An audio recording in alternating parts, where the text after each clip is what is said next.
And now it's time for Fabulous Film and Friends. As promised, this week on Fabulous Film and Friends, episode 109, we're going to weigh in on the two big-ticket superhero extravaganzas from the summer of 2025. James Gunn's Superman, starring David Corenswet, Rachel Brosnahan, Skyler Gisando, Wendell Pierce, Edi Gathegi, Nathan Fillion, Isabela Merced, Sara Sampaio, and Nicholas Hoult. Up against Fantastic Four: First Steps, directed by Matt Shakman, and starring Pedro Pascal, Vanessa Kirby, Ebon Moss Bachrach, Joseph Quinn, Julia Garner, and Ralph Ineson. Returning for yet another daringly detailed deep dive into the world of fantastical four-colored fantasies is nephew to a comic book store kingpin and author, teacher, and hypnotherapist in his own right, Joe Field. Welcome back, Joe. Thanks for having me. Any quips,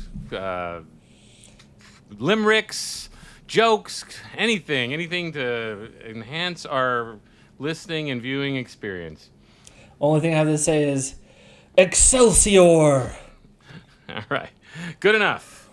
Before we blast off into the ultra-negative zone, the synopses, I should say.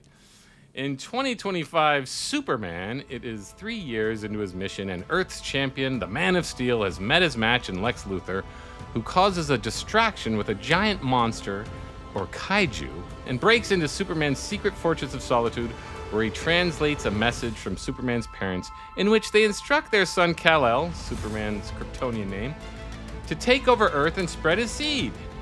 Using this jarringly awkward info to turn public opinion against our hero, Luthor has also made a clone of Superman called Ultraman, who continually batters and beats the Man of Steel into submission. On top of that, Luthor has a pocket universe where he jails his enemies, including his ex-girlfriends. And Lex has Ultraman play Superman in a cage with another superpowered being named Metamorpho, who can weaken Superman by turning his hands into kryptonite. Ultimately, Luthor's cruelty overwhelms Metamorpho, who helps Superman escape the pocket universe, but in doing so, the unstable dimensional rift threatens to swallow Earth. It is only with the help of scrappy reporter Lois Lane and the team of heroes called the Justice Gang that Superman is able to beat Ultraman, Luthor, and close the rift. There's also some political stuff going on with two made-up countries going to war because of Luthor's manipulations. In Fantastic Four: First Steps, it has been 4 years since Reed Richards, Sue Storm, her brother Johnny, and Ben Grimm were transformed by cosmic rays into the world's protectors, Super Stretchy, Genius, Mr. Fantastic, the Invisible Woman, the Human Torch, and the Rock Man known as the Thing, who are the biggest celebrities on the planet. The exciting news that team leaders Reed Richards and Sue Storm are expecting their first child is put on the back burner by the arrival of the Silver Surfer, the herald of the planet-eating celestial known as Galactus. Galactus tells the Fantastic Four that he will spare Earth in exchange for their yet unborn child. But that is too high a price to pay. With public opinion against them, and the world watching nervously, the team springs into action and devises an incredible plan to teleport planet Earth into the far reaches of space. But then the Surfer and Galactus arrive early and put the kibosh on the plans, so the FF amend the plan to send Galactus himself into the far reaches of space, which seemed like the better strategy to begin with. So, which was dumber and more suitable for booger-eating 6-year-olds? Find out. All right, Joe. Well, as cataloged in the synopses, both films kind of follow the same beats. So, with that in mind, which film was a better film? Fantastic Four. I agree. Not great on the plot level. Not great. In fact, I'd say both, I'm sure you'll agree, both films really covered well-worn territory by both other superhero movies and their own franchises.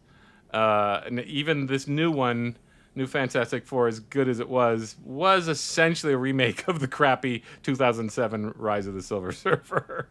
So it was like, yeah, this isn't much different. It feels, and then again, both films sort of felt similar in terms of story beats, public opinion, and whatnot. But yes, I'd say Fantastic Four,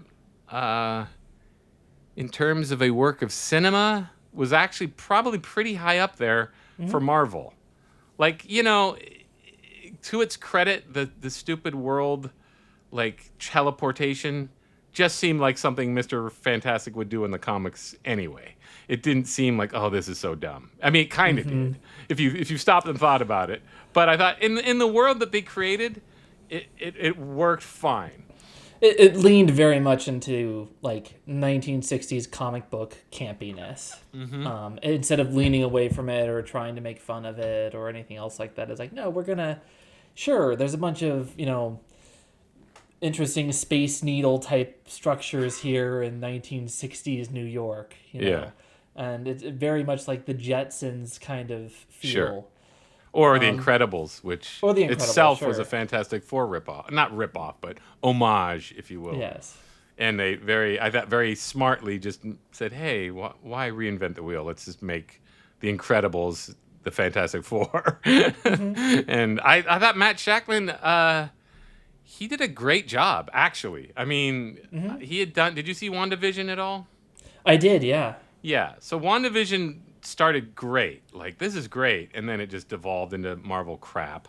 I thought, like, by the end of it, I was like, that wasn't very good. But I'd say when he was cooking with all cylinders with all these television shows, especially, I didn't realize he was on Just the 10 of Us. I don't know if you even know what I'm talking about. No. That was a show about Catholics in the late 80s. It was this, like, show of a family of 10.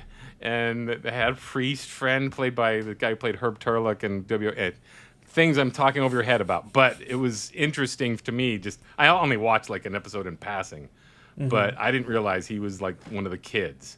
So on WandaVision, he actually, and then you got what's her face, Elizabeth Olsen. So there's that show Full House with the Olsen twins. They expertly, like, I was more impressed with that than I was with the I Love Lucy stuff. Like, in terms of, like, that really feels like a cheesy 80s sitcom. I was really impressed with that. Like, yeah, this seems right on the money. And then, of course, it just became lackluster Marvel fare. But this, as a work of cinema, I was shocked at how he sort of graduated into a cohesive cinematic world. Probably, I gotta say, in terms of just a look and the feel of a Marvel motion picture, this is, I'm gonna say it's the best. It's not better than Iron Man in terms of just heart and chutzpah, but like as a work of cinema, this is the only entry in the whole Marvel universe that feels like a work of cinema. Would you agree to that or no? I don't know. I mean, it's hard with so much slop to kind of work through for me to think of. But their strength has never been in cinematography and production design. I don't think. No. Maybe Avengers: Infinity War, that had a sort of big budget extravaganza feel, but still not exactly creative, not exactly interesting to behold. If you look at it, you're like, okay, there's some scenes that are, as eye candy, I think it was pretty cohesive, but it wasn't interesting. Like, oh, that's cool. It was just like, all right, they're on a planet. It looks like CG. Nothing, nothing. This, for a change, looked like I was actually fascinated by the world they created. So I'd say that was the all-time first for Marvel. I would hope they keep it up, but I don't know how they can because it's an alternate universe. Yeah, I don't know. I think visually it is really interesting. I mean, I think there's a lot of reasons why Fantastic Four works so well and why it's kind of a very refreshing take. I mean, I don't get me wrong, I think I still have some reservations with saying like it's a great, perfect movie or no, like that, I wouldn't say that. It's plot again. Even the first Iron Man was a little thin. Like, hey, I wonder if Jeff Bridges is going to be the bad guy. I mean, it was just like, okay. I mean, it was in terms of a motion picture. It came a little light in terms of story. It was pretty It was basically the strength of Robert Downey Jr. and Jon Favreau making it work. As a story, it was a pedestrian script for sure. But it had Robert Downey to sort of liven things up And it's still the best. I still, of all the Marvel films, it's still the, when I went back and watched it when we did our Captain America podcast, I said, yeah, this is still the snappiest and loosest and best, most cohesive Marvel movie, you know. And this, again, didn't have Robert Downey in its favor. So again, and we'll get into performance later, but Pedro Pascal was fine. I thought he was fine. It could have been I'd even have probably preferred John Krasinski, who I'm not for. I wasn't one of those fans clamoring for him. I'm always like, why did he become what? Why is he a star? Why do people love him? I don't get it. Why would he be Captain America? You know, I don't see it. But it's like, well, it's Reed Richards. I could have done without Pedro Pascal, but he did fine as a guy belabored by his intelligence and his curse of being so smart. I thought, okay, he's fine. He's doing good. But I thought it was a pretty decent comic book movie as far as they go, and because it was otherworldly and, as you said, like in this sort of Jetsons Incredibles world, I could forgive it. It's sort of stupidity, you know, like who cares if it's logical or it. That's one of those movies where you don't just stop and go, that's dumb. I mean, I kind of did at certain points, because then you're like, you're gonna move the Earth. Why didn't you just move? You know, that did just jump out. Like, why didn't you just move Galactus in the first place? You know, like, it seems like the logical plan. But anyway, okay, well, fine. You know, but anyway, thoughts on Superman? Superman. I think that it was a movie that was supposed to be like. I mean, it's supposed to be about the titular character of Superman, but it really struck, for me at least, it made me think that James Gunn really struggles with doing non-ensemble movies. You know, Guardians of the Galaxy, you know, they're fun, they're fine as you know, ensemble movies go. You know, The Suicide Squad, you know, was basically just Guardians, but with an R rating. And with those, it's like, okay, I don't have to spend too much time with any one of these characters. I think that Superman, it seemed like there were sort of split interests of either, are we going to make this really an ensemble cast, or are we going to make this about Superman? And it never seemed like a real decision was made on that front, whether they were going to do the full ensemble and really commit to it, or whether they were going to stick with Superman. It seemed like felt very unfocused, I guess. But you listen to my synopsis, and I don't... Newsflash, everybody, I write my own synopses. It really was just all over the map. It is. You know, it just was all over the map, and it didn't... Unfortunately, the movie just didn't focus on Superman. He did a good job. David Corenswet did a fine job. Again, he seems so much like Henry Cavill to me that why didn't you just keep Henry Cavill? But fine, whatever. They replaced him. He was fine. I liked Rachel Brosnahan. I thought she seemed like Margot Kidder. She had much more than, you know, how Bryan Singer recast and like, what were you thinking on Lois Lane? I forgot her name already. She was in a surf movie. She was a 90s up-and-comer, and then, you know, he put her in Superman. She disappeared forever. But what was her name? Anyway, I can't remember the actress' name at the time being. But that didn't work. But this time he had a Lois Lane that's sort of in the Margot Kidder mold, which is a good mold because that sort of personality works well off of Superman. And again, going into the Superman the movie casting sessions, I used to be against Margot Kidder. I used to think,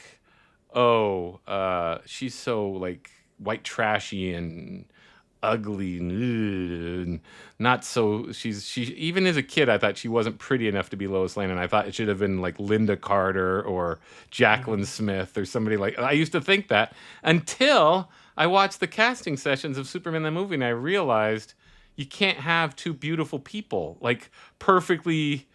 Like if they had gotten, say, they had Ann Archer and they had other like really good looking women alongside Christopher Reeve, and it didn't work. It just didn't work. It seemed like two people who didn't know each other. And I thought, oh yeah, Margot Kidder brings him to Earth because she's not like this wispy voiced seductress. She's down to earth, and that's a good compliment to Superman. And I thought, oh, that was brilliant casting, actually. So I turned again as I became an adult and saw the reality of what they were doing. I thought that worked really well. I now stand up Margot Kidder, and so she stands in that vein, like, yeah, but she wasn't used enough. I mean, here's the first Superman movie where Perry White didn't factor whatsoever.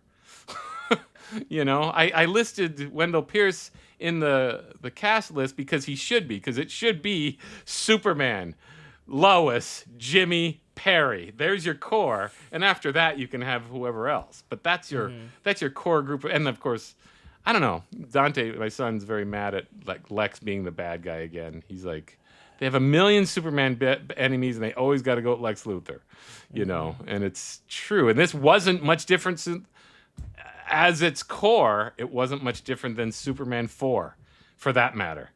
The quest for peace. So Nuclear Man was made by the hair of Superman in Superman 4. So you ever see Superman 4? Utter disaster. You have to see it, just as a student of bad films. It's one of the worst movies ever made.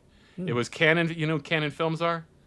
No. Okay, Canon Films, Menachem Golan and Yoram Globus. They were Israeli schlockmeisters who made all these missing in action. They made a lot of like titty movies, and they made a lot of Chuck Norris movies. And they were always sort of wheeling and dealing. So they thought they'd get into the big time in '86. So they did this movie Cobra with Stallone, which was a medium hit. But then they thought they would bet the farm on Masters of the Universe and Superman. And both movies flopped. But Superman, they cut the budget from like $35 million to $17 million. And it's just, you should see it. It's dreadful. It's just probably one of the most baffling movies ever made. And it's got Christopher Reeve, it's got Gene Hackman, it's got the whole cast, and they just look embarrassed. It's just the worst. It's the worst Superman movie by far. But the story is Lex Luthor makes Nuclear Man out of Superman's hair follicle. Same deal. Like, wait a minute. Not only does he go to the Fortress of Solitude like he does in Superman 2 and Superman Returns, he goes again. Like, guys, stop with the same effing plot all the time. And just because you cram it full of heroes and this and that doesn't mean it's any different. It was the same crap. Like, this is and it's not fair to Superman in a way, because you're like, yeah, there's all these things you can do with Superman, and they never do them.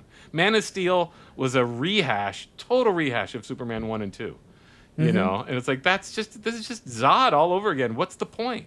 And they keep just limiting Superman. Like, again, Dante and I were talking about all the possible villains. Gorilla Grodd. Who doesn't love Gorilla Grodd? Just do a Gorilla Grodd movie. I mean, like, there's all these different... Brainiac. They keep wanting to bring Brainiac in. Bring Brainiac in. There's a million Superman villains. I mean, and Luthor can be on the side. He can be like the guy with the corporation watching Superman. You can start building this Lex being the big baddie in Superman number 4, whatever it's going to be, however many you're going to have it. But just have Lex as just a business guy, and he's just. And I thought Nicholas Hoult did fine. I liked his sort of fearlessness, like he's just not scared of Superman. I thought that was his like sort of unflinching attitude towards Superman was a first. Like, okay, he just is so arrogant. He thinks Superman's not a threat to him. Thoughts? Yeah, I think you're onto something. I think that the problem is we keep recycling these Superman plots, and I think not just recycling them, but just trying to do the same thing over and over again, and with the attempt of like, well, we're going to do it right this time. That's the big difference, and it's dumb. Stop treading over the same exact territory. We know Lex Luthor is important. If you need to have him in the background. Don't even need to make him a main villain or anything like that. Yeah. I've always liked, I mean, I know this is going animated, but I've always liked Clancy Brown. Oh, yeah. His Lex Luthor, sure. Kind of the very put together and polished, and like he's looking out of his 100th story building, and like, just so looking down his nose at everybody except for Superman. That's right. Kind of what grinds his gears. Yeah. And it's like, I think I like that aspect of him being Parenthetically, did you ever see the one where he and Mark Hamill team up, where Superman and Batman? It was on the Superman animated series where Batman and Superman team up, and it was great. It was really great. Like Mark Hamill going, "Oh, it's Corinthian leather," when he sits inside Lex's limo. It was really funny. Like, and that was a great 2-part episode. And they have not see that show for some reason. They were always nailing it, and they've never captured that in any of the movies. I mean, it's because I feel like for a lot of the people working on that, it wasn't just money; it was a passion project. Sure, like it's the stuff that they absolutely loved, and I know that you have directors who are saying, "Oh, I love this a lot too," but I think with the animated series, you get people who are like really just trying to adapt it in the most faithful way possible, and trying to be as interesting and invested as they are, But anyways, I think that with this movie, it's it is pretty unoriginal ultimately, and the problem is that I mean, certain things like, okay, Superman and his relationship with his parents, for example, it could have been done well. It could have been an interesting, like, okay, yeah, sure, we have Krypton. Yes, I know it's such that a big plot. Before. If you're going to change it that much, like even Lex's reaction to it should have been like, "This is phenomenal. This is like a thank you God." I mean, there should have been like, because again, it gets lost in the shovel of giant monsters and the Justice Gang. It's like, this is a major. Fine, if you want to say they said, okay, take over the world and spread your seed, screw all the women possible, Soups. It's like, they're all yours. They're your harem for your takeover as you, the ultimate champion and king of the universe. Fine, but that's a major story. And it's got lost in the shuffle, that was my big like, what? It did. It felt like by the end, like having the conclusion of like, maybe it doesn't matter who you're born to. Maybe it matters more what your decisions are, which is, okay, fine, whatever. It's a pretty cliched message at this point, but it didn't feel like it earned that conclusion. Not at all. Not especially since he got his face wiped, but the floor was Ultraman was wiping the mat with him the whole movie. Like this, it just didn't have much heroics in it, No. And it was, it's just taking the lesson from Donner, who created those moments of bum ba da bum bum. I mean, they used the best part. We'll get into music, of course, but the best part of the movie to me was when you heard the theme, but. He didn't earn the theme. He was he was kind of a whiny weakling who had to be saved by everybody else. He's the guy who saves. If Zack Snyder got one thing right, it's the stature of Superman. Like, he's the big coon. He's the A-bomb. You don't mess with Superman. And that's the best part of his cut of the Justice League when, what's his face hits him with the axe and it doesn't do a thing to him because he's Superman. That's the movie just completely lacked that. So I was like, what the? So I left. I got bored. I saw after a long drive to Oregon. So after a 10-hour drive and emotional turmoil that I can't get into, but it was just so we went to see it. And when the building started falling, I started nodding off. And then the rift. I am so sick of the rifts. Like I've been railing on that cliche since the Avengers. I mean, how many close the portal's closing. I mean, my goodness, how many times do we have to see this? And I was yelling about that 10 years ago. Like this portal is like the running to the airport in a romantic comedy. It's like, or a rom-com of stopping your girlfriend at the airport. It was like enough of this stupid scene with the portals closing. But no, they got to have that portal closing. It's just even Fantastic Four had a portal closing. It's been a long slog of portals closing in movies, especially superheroes movies. But so both points off for both of those. Yeah, it kind of has, and this is something that I wish that some of these movies would back away from, is the idea that we're going to open this rift. Well, if we do, it's going to possibly destroy the entire Earth. And it's like, okay, so that's the earth-shattering consequences of, literally. it's always the world is going to be destroyed. Yeah. And not to say that that isn't a major theme in a lot of superhero, comics and whatnot, but I think that it doesn't have to be that. I think that having one single instance of just, you don't have to destroy Metropolis every time there's a massive battle. Every time there's a battle. Yeah, they cheated that one, and it's getting heat for it. But just remember, Superman 2 has it. It has the moment where Christopher Reeve Superman goes, "Oh, I can't be here. I gotta leave." Don't leave us, Superman. Don't leave us. You think, oh, he's chickening out. No, he's not. He's bringing the fight on his terms. It's like even the cartoons, Superman versus Doomsday and all that. Mm-hmm. It's like, would you just leave the area? I've been screaming about this for years. Like, whenever I bought that DVD for my son, I'm like, yeah, they never leave the area anymore. Like Superman 2 established, hey, leave the area. People are in danger. There's nothing but oceans and outer space and deserts where Superman can reign supreme. There's more land on Earth where Superman, they can't do any damage to the buildings, and Superman never seems to choose it. Just ever since, and Man of Steel, of course, was the worst. Like, geez, Louise, destroy the whole city. Why don't you? Yeah. I mean, even things like with the kaiju that he was fighting, it's like, I mean, couldn't you just like take it out to the bay and then have a slugfest with it? Like, why does it need to be in the middle of this metropolitan area? And it's just directors and CG artists, I swear. They just want to do it. Like, it's not interesting to me. It's like a car chase ad nauseum. Like, okay, I don't care.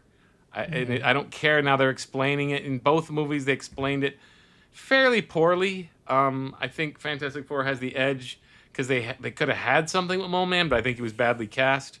We'll get into that. That was very bad cast.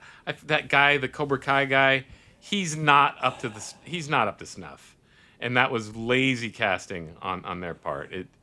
It should have been an Alfred Molina type pompous ass playing Mole Man for sure. Like what? No, you don't get the dumb hick greaseball from Cobra Kai or Richard Jewell. He's not the Mole Man. Like that was just terrible casting.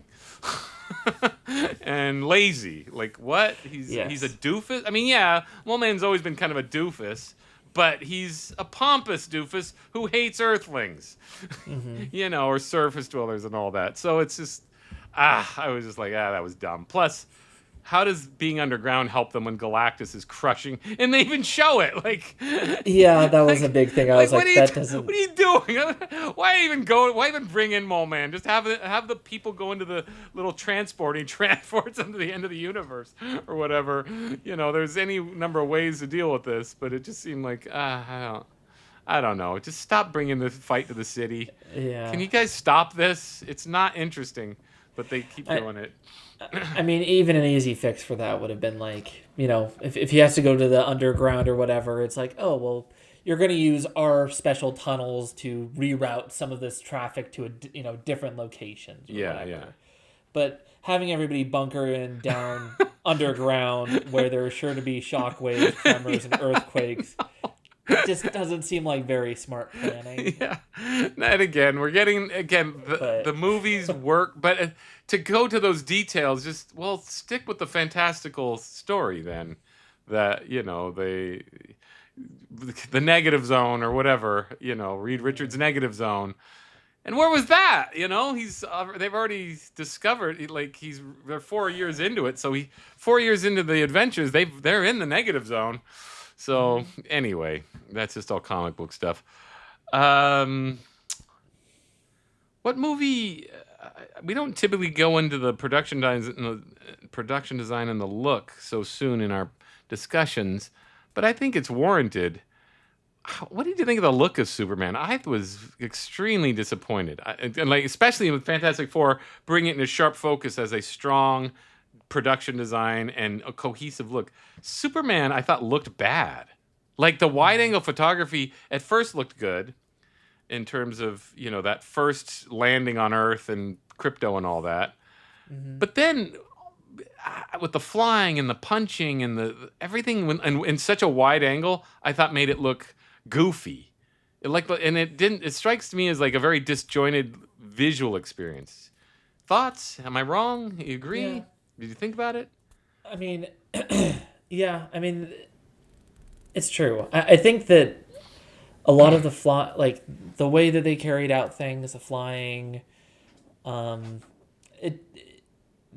it didn't give you kind of that sense of, like, I think it's more interesting when you're able to balance this idea that, oh my goodness, like Superman, he's like a god or something like that, with small town, Kansas raised country boy kind of thing.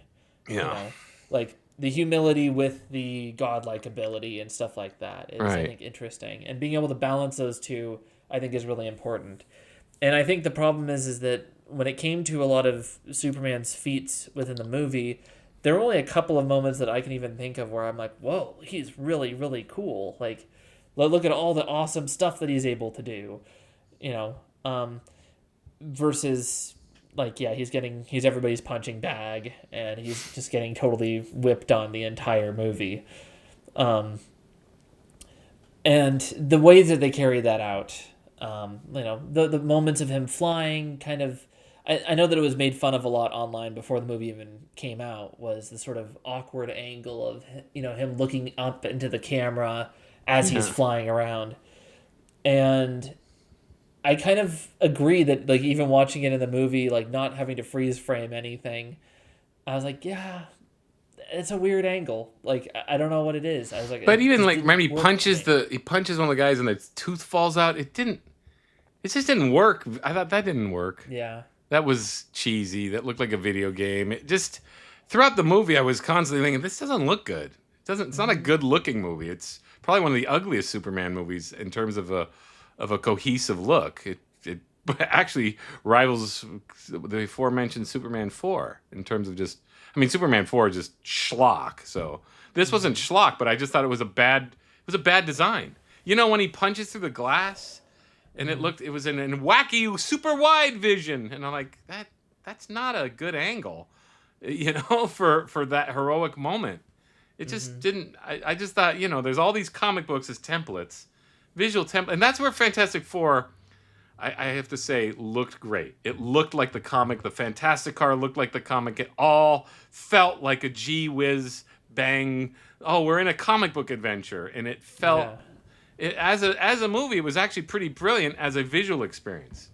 Does it break new ground? I guess not. It doesn't feel like it's broken the Marvel curse of being just this fantastic movie. Like it's not, let's say, Blade Runner or even Alien. It's not in that realm of. Some reason Marvel just doesn't have in them. I don't know what it is. It's this sort of fast food approach to making movies. I can't quite articulate why they don't get into just, that was like Apocalypse Now.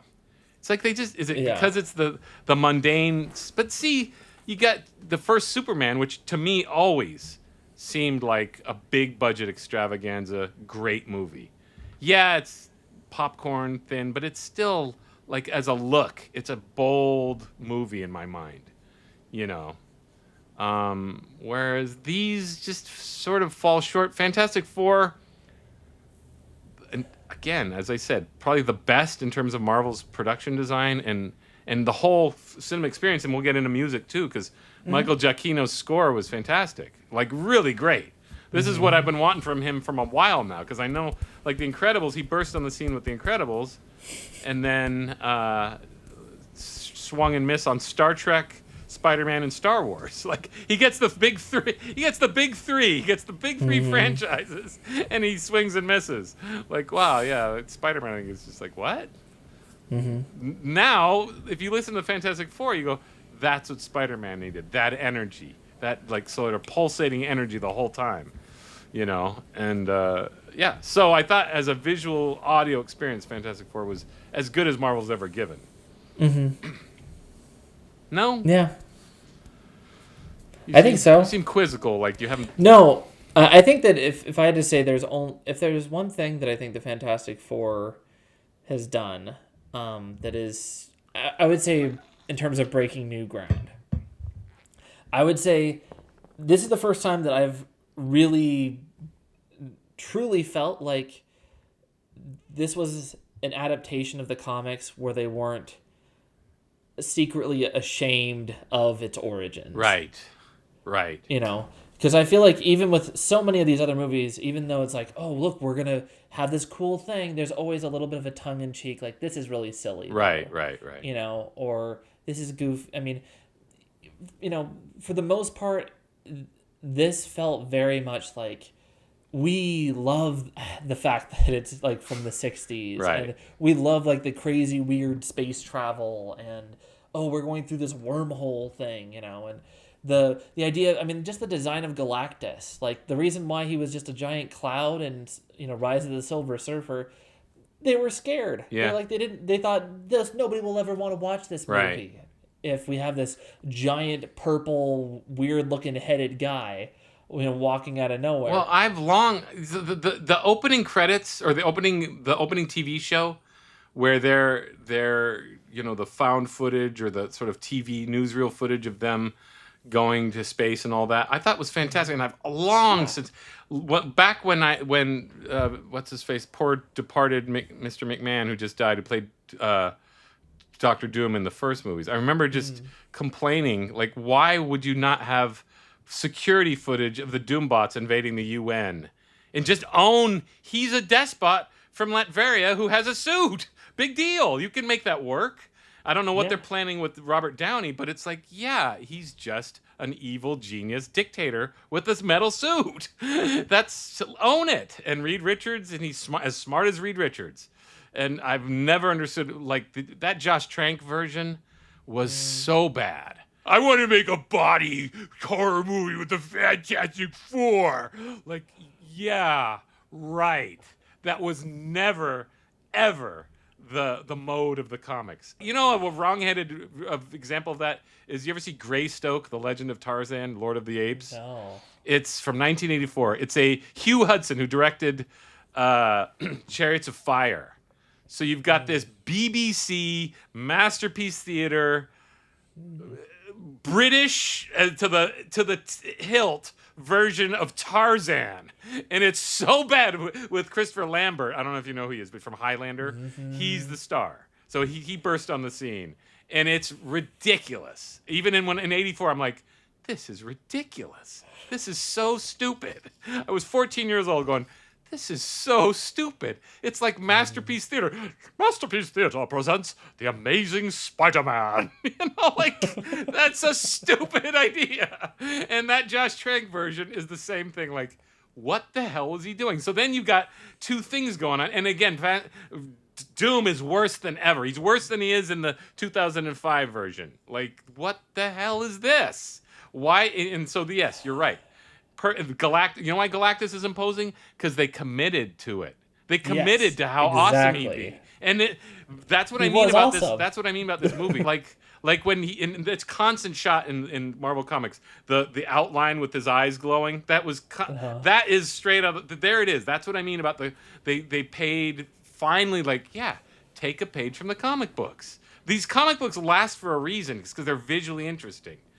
You can't go on the stories because the stories are goofy, but you know, like, yeah, visually these comic books stayed with us because Jack Kirby was a great artist. Back in 2005, it should have been Bruce Greenwood, and it should have been Naomi Watts, and then you could have had Michael Chiklis, but see, you got Tim Story who was a kid, and obviously he had one movie to his credit, and obviously Marvel could push him around. And who did he cast? The one girl he wanted to screw. Like, Jessica Alba. I get to make a movie. I'm going to cast Jessica Alba. Like, Jessica Alba. You know, like, what? Could you imagine, like, why didn't you just peruse the porn sites and get a porn actress? I mean, like, no, it was Naomi Watts. Fans were all saying it. Bruce Greenwood would have been do you know who Bruce Greenwood is? No. Oh, he played Captain Pike in the J.J. Abrams Star Trek. Did you ever see that? Yeah. But he's a great actor. He's actually a great actor. He played John F. Kennedy in a movie called 13 Hours. Okay. or 13. I think it's 13 days. No, 13 days. There's 13 hours and there's also 13 days. It's Kevin Costner and him, and he played JFK. So he burst on the scene like circa 2000. He would have been perfect for Reed Richards. Absolutely perfect. Great actor, like really good. He's in this movie called Meek's Cut Off where he plays like a psycho frontiersman. So he's a great actor. He could have done Reed Richards in his sleep, and he's totally commanding. And, just they cast Ian Grafode, who, British actor, totally lost in the part. Like, you could see he has no idea what he's doing. I have no idea who this character is. I don't know, and I don't understand it. He just didn't understand, but he's the wrong guy for the job because he looks like mush. He's totally mush. Yeah, okay, he has the same hairdo, so... Okay, anything that's thematics? What's the deep meaning of families first? You got any deep meaning before we get into the technical aspects of it?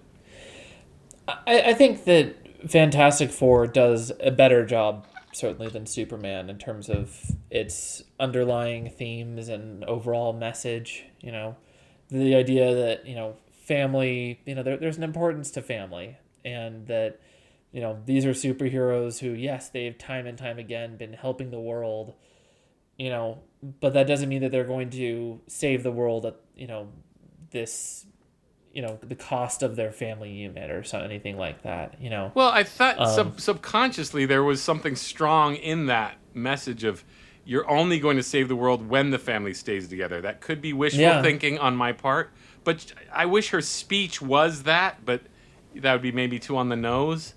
But, we are talking about comic book sort of plotting and stuff, but it should have kind of been that. Like, we're only going to survive anything when the core unit of civilization stays together, and that's the family.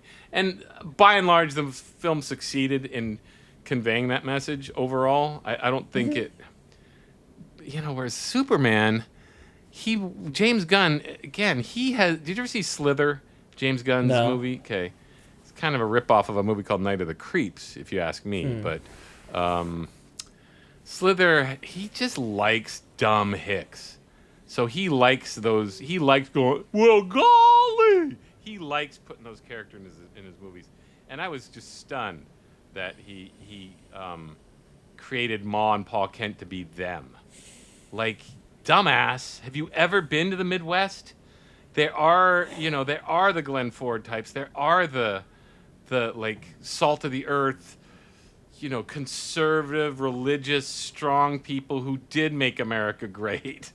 To make them just like dumb, like pig screwing idiots, like I just couldn't believe it.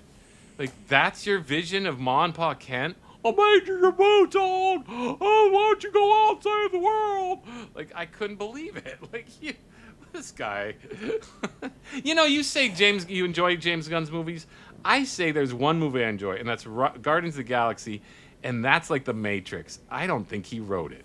This woman, Nicole Perlman, wrote it. She was writing it long before he got on the project.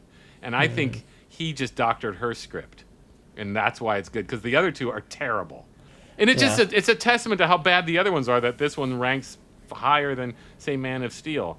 He's so breathlessly putting all the kind of Superman, goofy stuff from the 50s and 60s in there, including Supergirl, which I'm like, oh, she's a drunk. Oh, great. Can't wait for that movie. It's just like, he's so busy cramming it in, he forgot to tell Superman's story. Mm-hmm. So it just seemed like, he's... And unlike Fantastic Four, he didn't Fantastic Four set up its world perfectly. He didn't. Mm-hmm. He started to, and then dropped it in lieu of everybody else in the movie. Fantastic Four set up the world really well with that talk show. Oh, one thing we didn't address, which is a controversy, it wasn't that big a deal for me, but female Silver Surfer.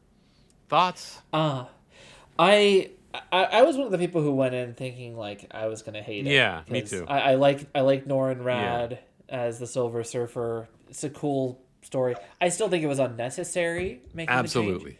That said, I think that she did a great job. I actually like the Silver Surfer for the most part. I'm not going to go great, and I think it should have been Norrin Rad, but I think she's not served very well as a character. So it It didn't matter. So in the end, if you're gonna write such a thin character, why not just keep it as Norrin Rad? Because she barely factors in the movie. I thought. Yeah. I didn't hate her for sure. I wasn't like, oh, this is terrible. And I can see why they added her to be a Johnny sort of possible romance. But if you're gonna go that far, there's a character named Frankie Ray. I forget what her ultimate name became. But I have the comic book where she becomes the Herald of Galactus, and she was good because she's this girlfriend that Johnny doesn't know anything about, and then of course she turns out to be a superhero. She can use fire like him, and then Galactus is gonna come and destroy the Earth one more time, and Avengers all team up, and she sacrifices herself. And she says, I'll become a herald. And then Johnny's like, no, you can't do that. And then she's like, so what? A few bug-eyed monsters or whatever. And then she goes off and becomes a herald. And Johnny does go all the way to outer space and fall back to Earth. And then for the rest of the comic, he's like, I'm just a loser. Everybody hates me. Yeah, okay, I'm the guy who nobody likes. With girls, and so he's just feeling sorry for himself because he loses yet another girl. And it was like, yeah, why not if you're going to go that far, just bring in Frankie Ray so you can save Norrin Rat. Like, Shala Ball, come on. How many comics I don't know how many Silver Surfer comics you had, but every comic about Silver Surfer is always like, and to find my love, Shala Ball. Like, come on. You're depriving Silver Surfer of those lines, of him bemoaning the fact that he lost her. It just seemed like, well, yeah, it didn't. And I thought they were going to explain how she had Norrin Rad and it's an alternate universe. They didn't even explain anything. Like, well, that was pointless. That was a pointless change. Yeah, it was. I mean, yeah, the same story, just choosing a different character for some reason. I guess they thought they'd make a romance with Johnny, but it didn't happen. So it's like, what's the point? I mean, if they were going to try and do something like that, I mean, I think that, going back again to the original comics would have worked fine. Like, Silver Surfer gets knocked off his board, ends up being brought in by... I bet you anything they couldn't make it much different than 2007, so they just said, well, let's make her a girl. Because she didn't look much different. The technology has evolved, or like, she was barely better, than what they produced in 2007. Even her surfboard didn't look that interesting. I did like, though, probably the best scene in the movie was her chase. When she's chasing them through the wormhole, that was actually probably the most interesting, exciting little scene.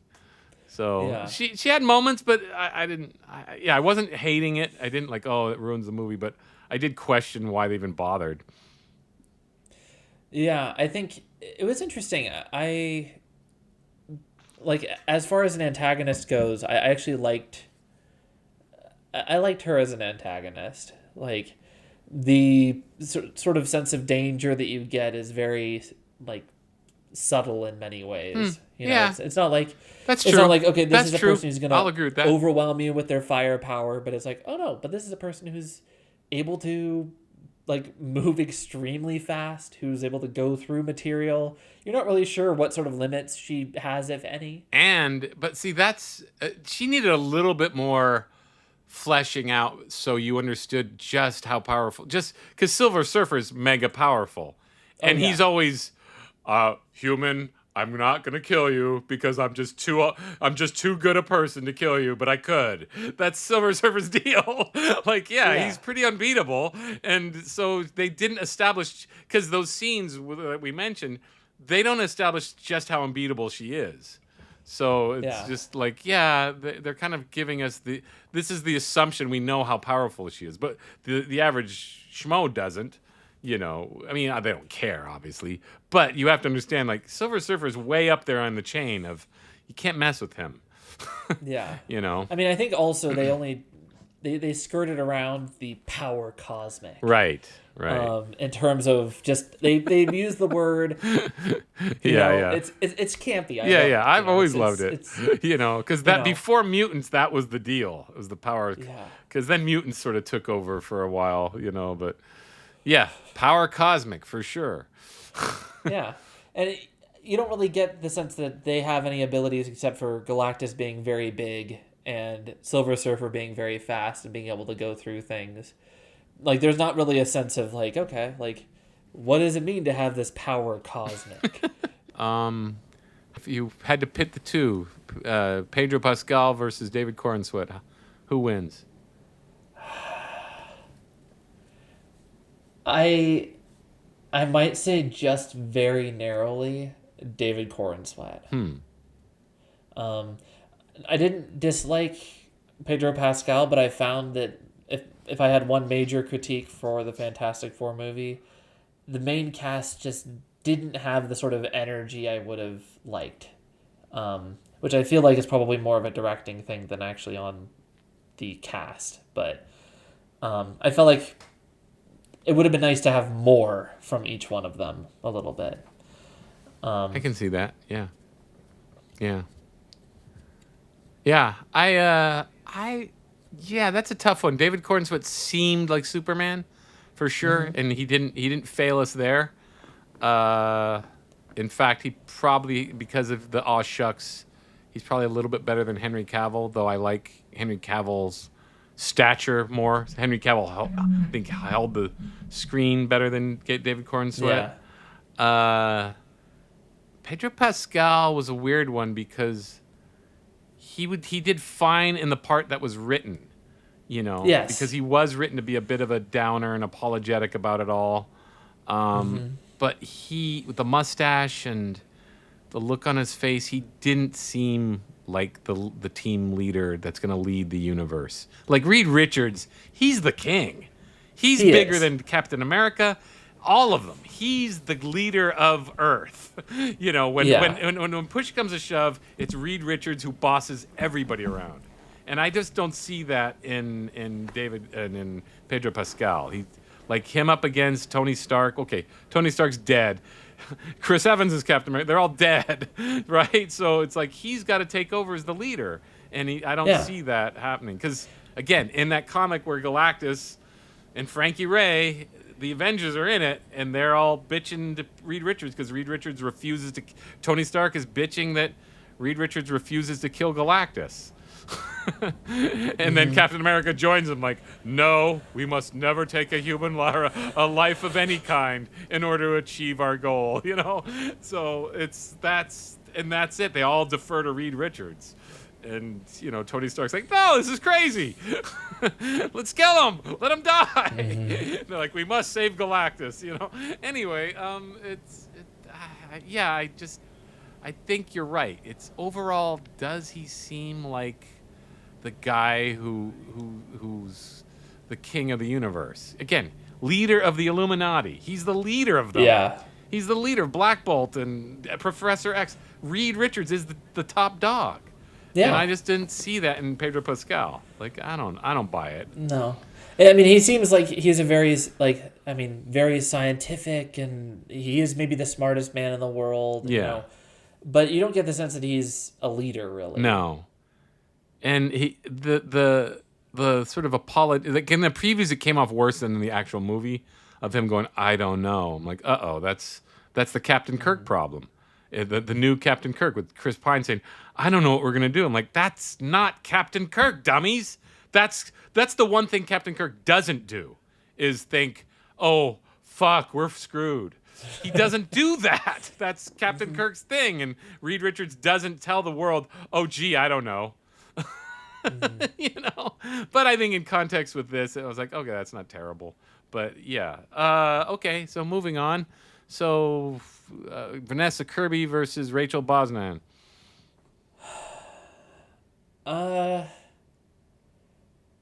That's hard. I maybe slightly prefer Vanessa Kirby. I think Vanessa Kirby was given more of an opportunity to make an impression.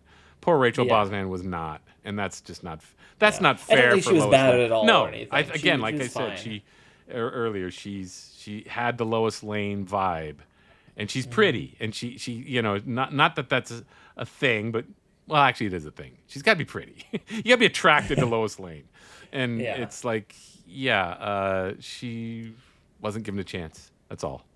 And Vanessa Kirby was given much more of a chance. Probably too much of a chance.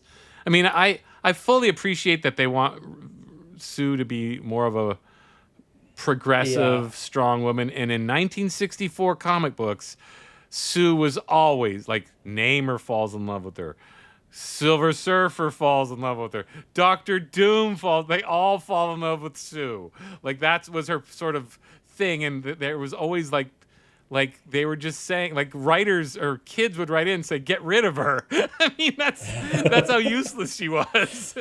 And so the kids were like, no, it should be the Fantastic Three, you know? So she was sort of the fifth wheel basically. And I get that. So maybe they overcompensated, but yeah, you know, you can't, I would be fine with Nora and Rad falling in love with Sue. You remind me of Shalabal. But anyway, I liked her. I liked her fine. That's I mean, she's not the 60s version for sure. I think in terms of, like, there's a question of performance and then also the way that they wrote the character. Like, I think that nowadays modern comic audiences, like, they're like, she's like the most powerful member of the Fantastic Four. Like, she can do all these crazy things, and, you know, it's like, okay, I grant that. But, you know, for the sake of this, it feels very much like she's sort of upstaged all of the other characters. You know, and plus way too powerful at the end. Way too powerful to take on Galactus. That's never been Sue's deal. So and I think that it would have been more powerful if it had been all of them kind of working together. You know, because the whole message is family. So why is it? And just again, her? What I don't get, you got this guy who's the Thing. He's made of rock. Take out his kneecap, like make him fall. Like he's the Thing. Yeah. He's as strong as the Hulk. He's nearly as strong as the Hulk. Okay, he's top 3. It used to be Hulk, Thing, and Thor. Thor being third. Yeah. After the Thing, so that like they don't even know their own universe and their own history. Like Thing is pretty strong. He can at least punch his kneecap and make him falter, and Reed can wrap himself around, and they can Johnny can blind him, and they can, because again Johnny can go supernova, and they've established how powerful he is, and so they can just have all this, and then she can push him in, but it was way too like, why is she the only one doing it? I also think it's funny that like Reed almost instantly manages to hit some of Galactus's weak points with the sort of holes on his back, right? And then they never decide to target them again. Yeah, exactly. Yeah, I forgot about that already. Yeah, exactly. So writers, like, don't they love this stuff? Don't they love? That's what bugs me. I mean, we're sitting there, you know, fans bitching about it, but like, don't you guys read the comic books you're assigned to make movies about? Like, you've assigned me Fantastic Four. I'm gonna immediately pull out my stack of large-sized comic books and flip through them and go, oh yeah, that's right. Oh yeah, that's right. And then I'd go, okay, well, what happened in the 70s? What happened in the 80s? You know, the John Byrne versions, which were great. John Byrne did a great run on Fantastic Four. And then it started to suck in the 90s where they made Sue a sex pot. Like, you're going, oh, like they did to every character. Like, the 90s were the worst, where every girl was wearing a G-string, including Sue Storm. And she was wearing a leather jacket and a G-string. Like, give me a freaking break. Like, the 90s was the worst. And now I haven't read a comic in years, but I gave up in the 90s because it was all just every girl wore high-hipped shorts and basically nothing. And every guy had a leather jacket and a bandolier. You know, terrible era for comics. Superman with the long hair. But anyway. Oh, yeah, there's that. Yeah, no. There's some really disgusting stuff in the 90s. And just crap characters like Venom and Carnage. Anyway, don't get me started. But, okay, moving on. So Johnny Storm versus Jimmy. Oh, Jimmy Olsen. What the hell was that? That wasn't developed very well, was it? Like, no. Miss Teschmacher is hot for... That just seemed... Oh, I don't know. Let's say Mo. And they all survive because... let's say Mo. That's what I thought of. Like, wait, so Jimmy is... Jimmy's he's a cockballer and she just likes... What? Yeah. Weak! I don't know. All right, moving on. I think it was played for comedy. Man, the Robert Downey lookalike. What's his face from Stranger Things? What's his? Hold on. Yeah, What's his name? His name is Joseph Quinn. I keep forgetting. It's such an easy name to remember. It's so easy. Joe Quinn. He's got your name, Joseph Quinn. Yeah. He did a good job, actually. Yeah. I wish they made more of the Lonely Hearts or the Heartbreakers / Lonely Hearts. So again, this is a very weak time for writers. They're afraid of the obvious stuff. I think that's the thing is like he does a good. I mean, I think that the main cast all did a fine job in Fantastic Four. I just wish there was more of that, like more of them differentiating their characters. The Thing being a little more gruff and the sort of bossy New Yorker kind of like a little bit difficult. Like you only get little snippets of that here and there, but for the most part, no, he's just like a pleasant guy who's made out of rocks. Yeah. And same thing with like Johnny. It's like, okay, he's a little bit impetuous, but he's also really smart and good at what he does, I guess. Yeah, and the comic books would handle those things like he would scream about how smart he is. Because he is a teenager. Or he is young. Yeah. He's young, which of course never explained how he made it to space, but but the thing is that they didn't highlight how, like, I like that he had to have like an appointment with Reed, but he doesn't get mad enough about it, because the Johnny of the comics would get mad about that sort of thing and how he's not so stupid. I'm not so stupid, because that's Johnny's character, and they did. You're right. It's a little subdued. It was a little. I mean, part of the thing is like he is supposed to be hot-headed. Yeah. I mean, it's all just in the joke of he's the Human Torch. Yeah, of course he's hot-headed. And I think Chris Evans, Once Upon a Time, did a good job. As he did fine in the context of those movies. He came out of all of them. He came out well. See, if Michael Chiklis had just agreed to be CG'd instead of that ridiculous plastic costume, he would have been great. Because he was perfect for Ben Grimm, absolutely perfect. I remember, that was, and that leads to Ebon Moss Bachrach. I thought he did good, but Michael Chiklis was actually perfect, and unfortunately marred by a stupid suit. So as you say, just all the things that make the thing were again.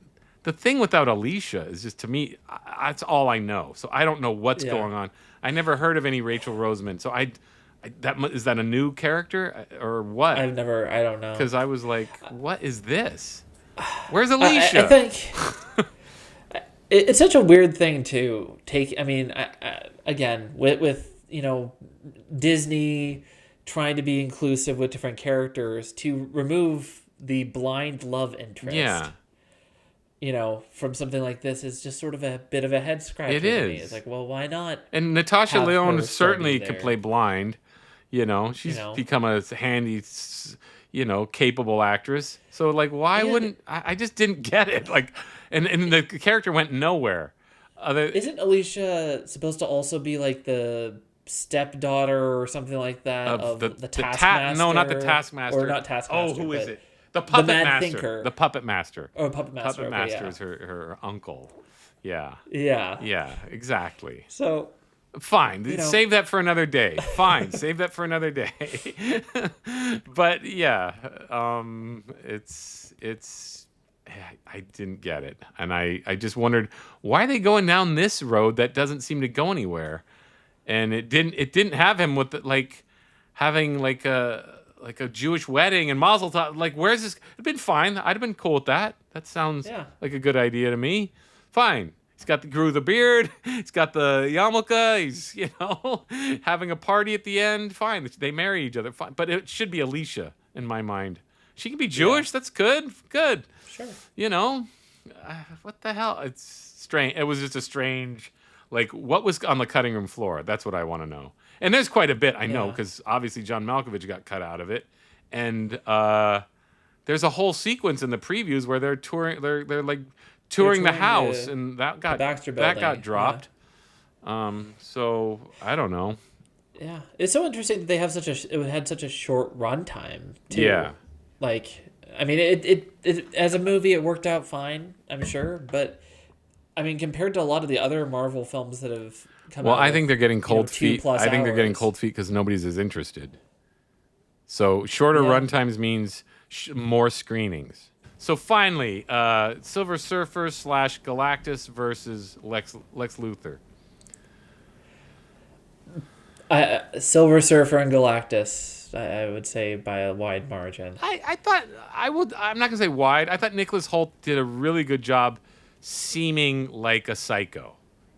Yeah. Like a corporate weird psycho who's not afraid of anything. I thought that was pretty good. He certainly was a step up from poor Jesse Eisenberg. Like the worst casting of all time. Like one of the worst casting. Like It's up there. that's Yeah. like what? What? Yeah. So Nicholas Hoult, I thought at least held his own. But Ralph Ineson, that's the beauty of the design of Galactus. Ralph Ineson didn't have to do anything but be a voice, and it still seemed like Well, apparently they did a lot of it with practical effects too. So like he actually was in like a costume and things like that. fine, but he So didn't. but He's just he's a great actor, as we discussed in yeah. The Witch. You know, like he's a top tier actor, and he didn't have to embarrass himself or anything. He just had to show up, you know. No. But that was good. It wasn't like, oh, he's making a fool of himself in that stupid costume. No. They did a great job with him. There was so much gravitas Yeah. with the character that it's like, yeah, you don't think about the silliness of the design or anything else like that. Yeah. You know, the logistics. It's like you're like, No, they Oh. committed. oh no, it's Galactus. And again, I don't mean to knock him because he has that voice, you know, it's a great voice. But yeah, I didn't think too much about his performance other than I kept staring at the visuals going, for once, I'm interested in Marvel visuals. For Yeah. once, like really, because I'm usually not that interested. They're just in service of their quips and their stories, and they either do a good job or they don't. But I've never once went, wow, that was a special effects extravaganza. I've just never thought that about those movies. I don't know if it's at the level of 2001. It's nowhere near there, but for a change, it was something captivating. yes. You know, it's not was. at Blade Runner levels. I don't know why Marvel can't. Maybe you can answer this in the next 2 minutes. Why can't they do it? Is it just the quality of the story? Yeah, I don't know. I think I think that the further they lean into the comic aspects, the better quality movies we're going to start to get. And I think that they're starting to kind of come to that realization that like this is something that will probably work better for them. But until then, it's I mean, there's so much oversight, I think, on the side of the corporate bottom line. Yeah. And I don't want to say that it's money is the only problem with what they've got, but I think that for the most part there's so many things that they would like to do that they can't, or they I don't know. It's a hard, complicated process, I'm sure. And I've heard there were some directors of different movies from Marvel and others that are like, I would have liked to have done this, but I was told I can't do that. And so in my mind, I'm thinking if the director has their hands in all aspects of the production, but then is told that they can't be doing a lot of these different things, and here's stuff that you're only allowed to do, it's probably not going to make for a very either good or fully cohesive film. If they don't have that kind of creative freedom. Not to say that the director is always going to do a great job. I know, but again, I have, like with books and comic books, I've always been comic book first. Like, just stick. I'm right with you. Stick with the material. Treat the material seriously, and you'll have a good movie. I'm wondering if that will never lead to an apocalypse now in terms of the visual production or the visual output. Because comic books are for kids, let's face it. Even today, when they, as much as they try, they're a kid's medium. But I still think you have, I mean, there are kids' movies that, like Incredibles is one of them. I'd say Incredibles is one of my favorite movies of all time. You know, in terms of like, I was great. just dazzled by it visually. And I don't think Marvel has ever reached a level of visual wonder to the level of The Incredibles. You know, I've always just thought their movies looked like TV schlock, a little bit better than TV, but The Avengers for sure was TV schlock, like barely better than what you get on the Sci-Fi Channel. So, I mean, it was a good movie. It's a solid adventure movie, and it took the series or the characters seriously enough, but it's not a great visual movie, you know. And I just think that Marvel has never given me a movie that's worthy of to be called cinema. And this is close, but I still say close but no cigar. I can't say that it's like amazing. Yeah. I mean, I can think of all the different ways that it would have been more interesting, and I'm sure we could spend another hour talking about them, you know, but even things like, I mean, one of the big aspects of the Silver Surfer is like this aspect of freedom versus servitude, and, you know, the joys of being able to fly through the cosmos and all these different things. And, you know, if we wanted to add more to these different characters, just have a couple shots like that, just visually interesting, like getting to see the vacuum of space and just this single silver surfer going through it, and just you're right, experiencing the world briefly to give you that sense of like, oh, there is this sort of unfettered freedom of being able to explore the cosmos, but then it's, you know, overshadowed by Galactus following close behind. Plus, they ignored the big lesson of the Silver Surfer, which is because he falls in love with Sue and all that, he's stripped of his ability to explore the cosmos, and he's stuck on Earth. And I thought that was coming, and then, okay, well, then he'll be Johnny's girlfriend or whatever. But even that was overlooked and cut out or whatever they did, you know? Yeah, it seemed like, I think they probably, maybe there was more they wanted to do with it, you know, but they're like, we gotta, you know, we gotta hustle, we gotta, you know, appointments to make here, you know, and so just have the Silver Surfer go into the portal with Galactus, and there we go. It's all tidied and finished. It didn't feel finished. Cut. It's like, well, we know he or she, however they're gonna change it, if they're gonna change it, is doomed to stay on Earth for I don't know anymore, but that was the big deal back in the day. You know. All right. Well, now let's talk about my favorite aspect, which is music. So Michael Giacchino versus John Murphy. So I thought the Superman score was only okay when it brought in John Williams. I thought Michael Giacchino actually, and I mean this not as just a nerd, but as a soundtrack aficionado, deserves an Oscar nomination at the very least. For the first time, a Marvel movie had a great score, like a great, like toe-tapping, like balls to the walls, great score. Like, and it fit the movie entirely. He totally deserves it. Like if he doesn't get an Oscar for this, I don't know what, you know, they often give it to like just, you know, art house fare. I don't know why. To me, the best score is the movie the theme you remember and you start humming. And I was immediately humming the theme when I left the theater because it's a cool theme, and it was great. So there was that. James Gunn is a moron. You don't do Superman whooshing credits and play a pop tune. It just doesn't. Yeah, it didn't work at all. Like, you get a big F on the music count, James. It's not Guardians of the Galaxy, dumbass.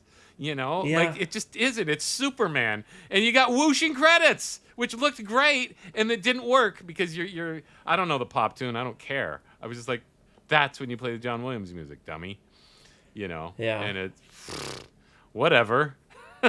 Wet fart of an ending for sure. You know. Yeah. So there's that. I just thought it was again, I didn't hate it when I walked out of the theater. I didn't go, that was terrible. But when I think about it, I go, that was kind of terrible. So I don't know. I don't know what the deal is with Superman. I guess I have to see it again to decide. Fantastic Four, I definitely want to see again. Superman, I don't want to see again. I agree with that assessment. And I think that in terms of music, Fantastic Four, it sounded interesting. Like I I need to go back and listen to the entire soundtrack. But even just like the Fantastic Four theme, Fantastic Yeah. Four in the background. Yeah. It's like he pulled it off too. Cool. It didn't seem stupid. Like, it's like it's he like pulled it off. there's still that slightly campy aspect of Yeah. we're gonna have them just saying their names. Yeah, That's like gonna a be the cartoon. bulk of the lyrics. Like a cartoon show. But it was so He good. It was did great. That's a feat. It's a feat he didn't pull off with Spider-Man for sure. Yeah. And which always bugs me no end that he didn't use the original Spider-Man theme. He only hints at it the very first, in Spider-Man Homecoming, where like, oh, this is good. Oh, great, he's gonna use the theme. Nope, didn't use it. And then, but he wrote his own theme, and it was original, and it was cool, and it fit the baby motif. It has that sort of like little playroom crib theme, and then it develops into this big, huge space adventure theme. I just thought he did amazing. I thought this is probably the best score I've heard in a long time. In a time when movie scores are just growls and groans, and so finally a decent movie score. So there's that. Yeah, I immediately went out and bought the copy off of iTunes and started listening to it. And I've listened to it like, yeah, this is thoroughly entertaining film music throughout. And yeah, it's repetitive, but most film scores are, Yeah. Cinematography, we've talked about it. Fantastic Four by a long shot. I didn't like the wide angle. Editing, I'd say Fantastic Four for sure, especially the opening preamble. It definitely, like that Superman preamble was a little strange, I thought. Yeah. Down, down, down, down, down, down, down. And it just seemed a little like it was not a good way to start the movie, actually. Yeah. With the text. 30 years ago. 3 years ago. Yeah. It was a little pretentious, and it seemed like, it seems like we could have done without all of that, and I wouldn't have cared. Mm-hmm. He's about to lose his first fight right now, or whatever. Yeah. Yeah, I thought we would have got it. We would have fully understood what was happening without that. That's it. It's a direction. I'm not a huge fan of James Gunn, as I've said. I think he's hugely overrated. This was average at best, and he is, to me, it reminds me of the Matrix guys, the girls or whatever. They had one great or solidly great. Well, the Matrix is great. Guardians of the Galaxy is no Matrix. It's a good, solid movie. I like it. It's a cohesive, good movie. He's been remaking it ever since. That's what I think. So, and this was like, dude, you're making Superman. Why are you turning it in Guardians of the Galaxy? Yeah. Yeah, I don't know. I definitely think Fantastic Four was directed better. Yeah. And I also think that Fantastic Four, if there was any problems, it was that, it would have been nice for there to be more. It was simple. It felt like they had pared down a lot of things to just the barest minimum. Also, are you going to get into supporting cast actors beyond what we've talked about? I thought I covered him, but sure, lay it on me. Oh, I just mean Mole Man. Oh, yeah, we wanted to address that. I talked about it. Yeah, that was a weakness. It was a miscast. Yeah. And, I think that they went with something they thought would be kind of a little bit comedic and just quick.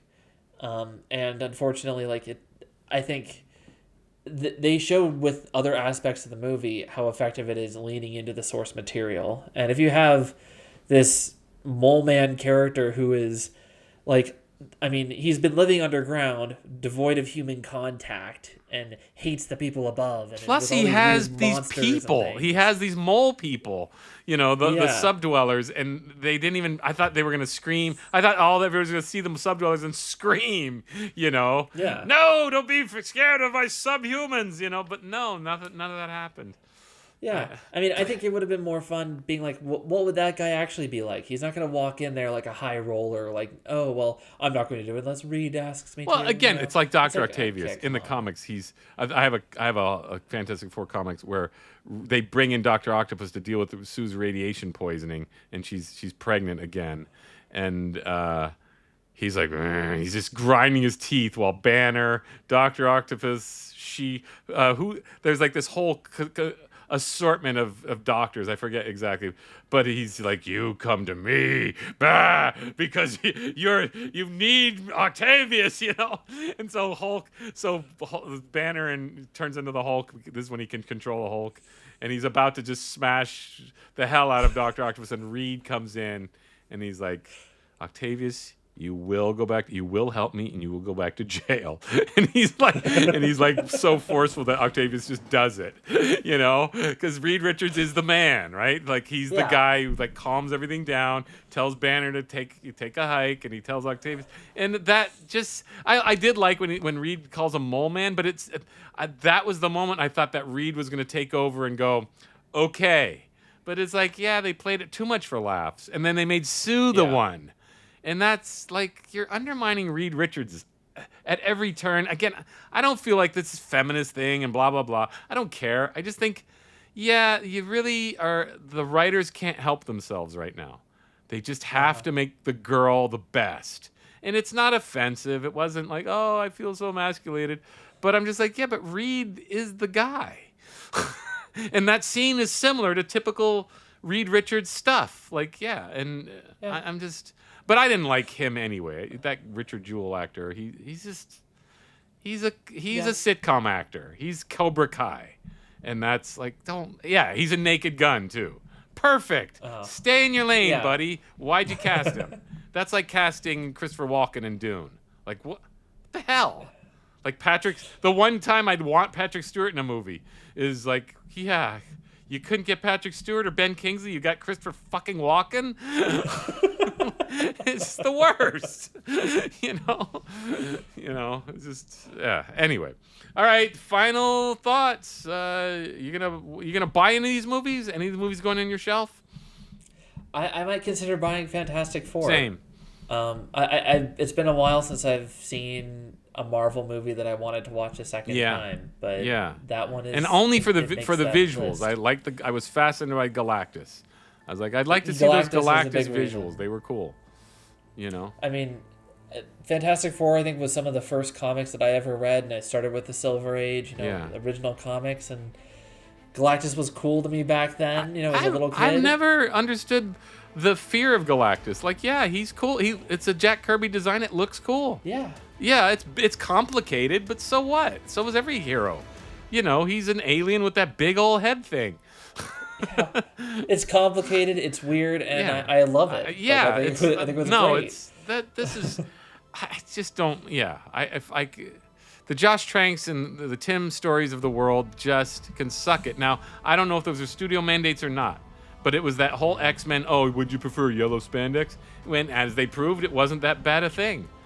It was just a dumb attitude towards it. And I don't know if it sounds like Josh Trank definitely wasn't interested in comic books. He considered himself above it. And then I don't know where Tim's Story is coming from. I mean, I'd say he was just a hack they could push around based on the movies that he produced. They're just not very good, So anyway, that's it. That's all I got. Till next time, everybody. Great. Thanks, Joe. Thank you for listening to Fabulous Film and Friends. Copyright 2025, a Bel Air Films production.